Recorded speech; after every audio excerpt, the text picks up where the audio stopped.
परमात्मा कहते हैं कल्पे कारण कौन है, कर पूजा निकाम, निष्काम भाव से भक्ति कर, जैसे मैं बता रहा हूं, और मन इच्छा फल दूंगा जब पड़े मेरे ते काम। अब तुम विश्वास करो मेरे पर, और मैं कहूं ऐसे करो, कोई भी आपत्ति तुम पर आओगी तो मैं ऐसे करके दिखा दूंगा, दुनिया देखेगी।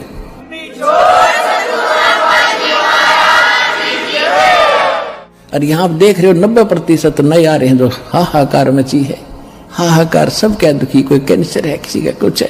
हमारी आत्मा भी रोती है बैठकर, बाद में याद करते हैं, परमात्मा आपके बच्चों का क्या हाल हो गया, आप पर दया करोगे दाता, इनकी बुद्धि भी आप ही बदल सकते हो। ये तो रंग रखी, रंग में काल ने मेरे एजेंट छोड़ रखे, आपका एक दास ये ज्ञान बताने वाला, और लाखों करोड़ों की संख्या में इनको बहकाने वाले, आप पर दया बख्शोगे तभी यह बात शरह चढ़ेगी हमारे जीव की बस की। क्योंकि भगवान जब दया बख्शेंगे, जब आप सच्चे दिल से यो मान लोगे Kabir is God, nothing else, और कोई मदद कर भी नहीं सकता। तो ये सारा ज्ञान सुनाने का दास का उद्देश्य भी यही है कि आपको सब प्रमाण दिखा के ये सिद्ध कर दूं कि ये परमात्मा है, इसके बिना सुख कोई दे नहीं सकता, कर्म संस्कार बदल नहीं सकता।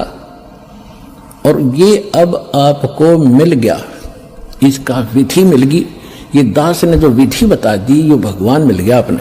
वो काम भी भगवान ना आके करना पड़ता। तू कौन है, कहां से आया था, तू यहाँ क्यों दुख पा रहा है, तू यहाँ का वासी नहीं है, तेरा लोक कोई और है जहाँ कभी मृत्यु नहीं, जन्म नहीं होता था, कहीं रोग नहीं था, कोई विस्फोट नहीं था। आज कितना सुंदर परिवार तुम्हारा, कितने बच्चे प्यारे लगते, बिल्कुल सही है।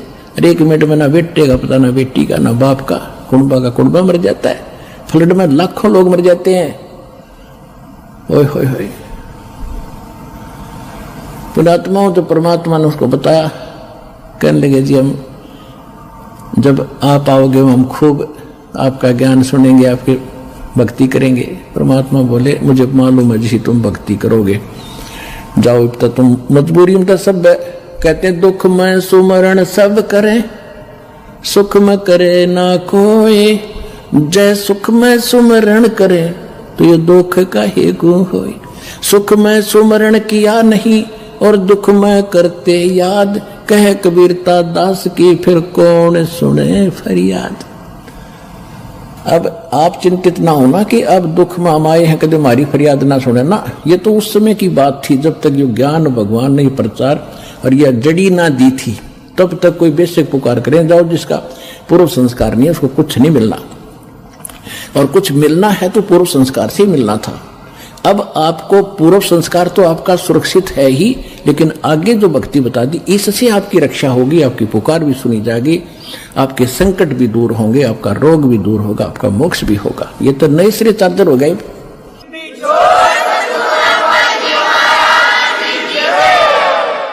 तो वो तो उनके लिए बोली गई थी वाणी, जब भक्ति वो गलत कर रहे थे तब कह रहे थे तुम अब ठीक है, तुम्हारा पूर्व संस्कार का तुम्हें मिल रहा है, जब तक तुम्हारी बैटरी चार्ज रहेगी, पूर्व जन्म के पुण्य तुम्हारे साथ हैं, कितनी को बद करो, कितने खोटे काम करो, वो तो सारी मिलेगी।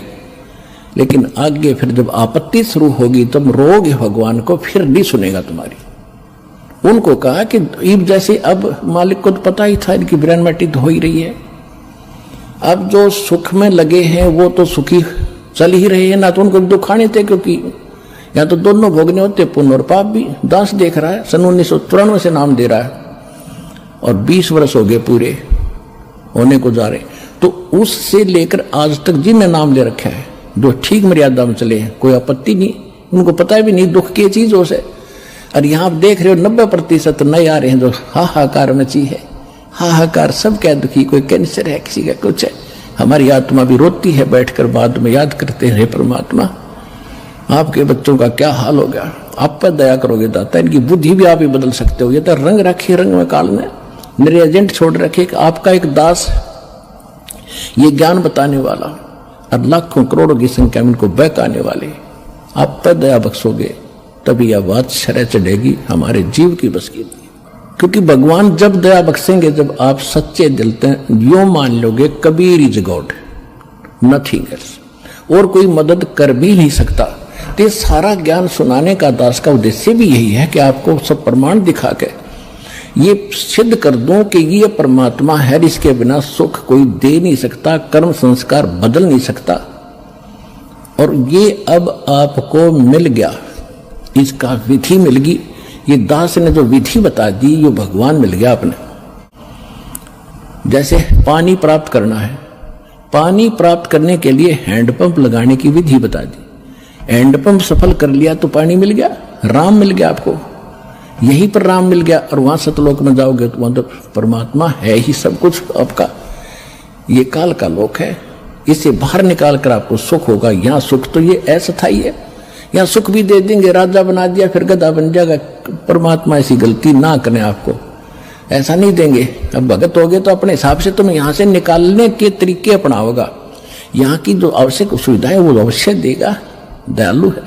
लेकिन आप मांगोगे बकवाद तो वो नहीं देगा, तो उसको मालूम है।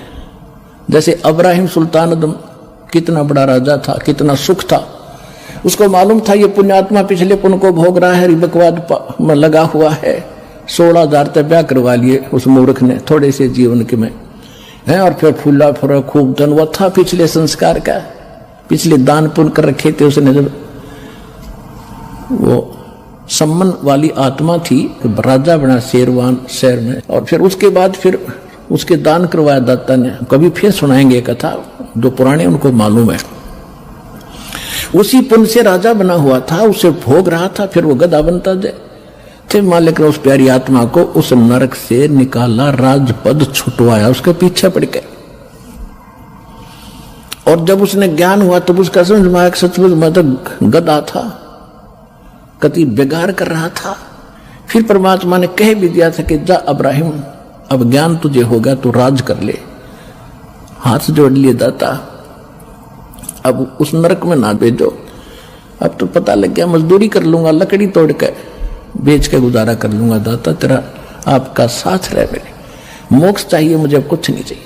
और हम मांगे भगवान से ये दे दे, ये दे दे, वो दे दे, मांगने की जरूरत नहीं। आने के बाद या तो आपने मांगने की जरूरत नहीं, बालक नहीं, आप उसके बच्चे हो। आज आप उसके बच्चे होगे, बेटा बेटी होगे। जिस दिन आपने यहां नाम ले लिया, 2 प्रकार के बच्चे होते हैं। एक तो शरीर से, उसको बिंद के कहते हैं, और एक नाद के, नाद जो वचन शब्द के। तो आज आप इस दास के माध्यम से वचन के बेटा बेटी होगे, मेरे बेटा बेटी होगे। तो भगवान के बेटा बेटी हो, थोड़ा दादा हो गया ना, समझो वो के दूर है।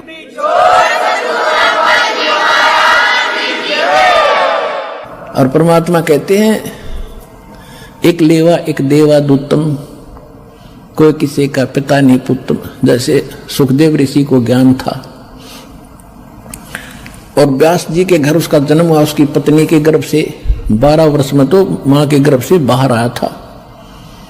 अब देखो पुण्यात्मा, ज्ञान हो गया, ज्ञान तो करा देते हैं सभी, भाई भगवान की भक्ति करो नहीं तो ये हो जाए। अब ज्ञान हो गया, समाधान नहीं तो खा का वो ज्ञान। अब सुखदेव ऋषि को गर्भ से ही पता था कि बाहर जाते ही मैं अचेत हो जाते हैं, और ब्रह्मा विष्णु महेश से निकल रहे रजगुण ब्रह्मा सतगुण तमोगुण शिव, ये गुण ये हमें अचेत करते हैं। फिर हम भूल जाते हैं उद्देश्य को। अब मुझे याद है कि मनुष्य जीवन केवल परमात्मा पाने के लिए मिला है। बाहर जाकर परिवार मोह में फंस जाते हैं, भगवान भूल जाते हैं। इसलिए माँ के गर्भ से निकलते ही 12 वर्ष के शरीर एकदम बाहर आते, 12 वर्ष का शरीर। पहले तगड़ी तगड़ी माताएं भी तगड़ी तगड़ी होती थी, और नाल को अपने कंधे पर डालकर उठकर चल पड़ा। वेद व्यास जी ने कहा कि बेटा 12 वर्ष इंतजार की, तेरी पुत्र होगा। ऋषियों को पता लग जाता है बेटा है कि बेटी होगी, दूरदृष्टि काम करती थी। पहले ये कोई था ही नहीं, लड़का ना हो लड़की ना हो, कोई हो मालिक थे, ये डिस्टर्बेंस नहीं थी जो अब शुरू कर रखी है अनजानपने में। तो सुखदेव ऋषि ने कहा था कि एक लेवा एक देवा दूतम, और कोई किसी का पिता नहीं पुत्रम। ऋण संबंध जुड़ा एक ठाठा, अंत से सब 12 बैठा कि पिताजी ना जाने कितनी बार तू मेरा बाप और मैं तेरा बेटा हो लिया, ना जाने कितनी बार मैं तेरा बाप और तू मेरा बेटा हो लिया। ये पूरी चिट्ठी मेरे पास है, और इब क्या गलती करूं नहीं, मैं शक्ल भी ना देखूं तेरी बाप, मेरी मोह हो जाएगा आपके अंदर। यूं कहकर पिछले संस्कार से सिद्धि से उड़ कर चला गया। पिछला बैटरी चार्ज थे,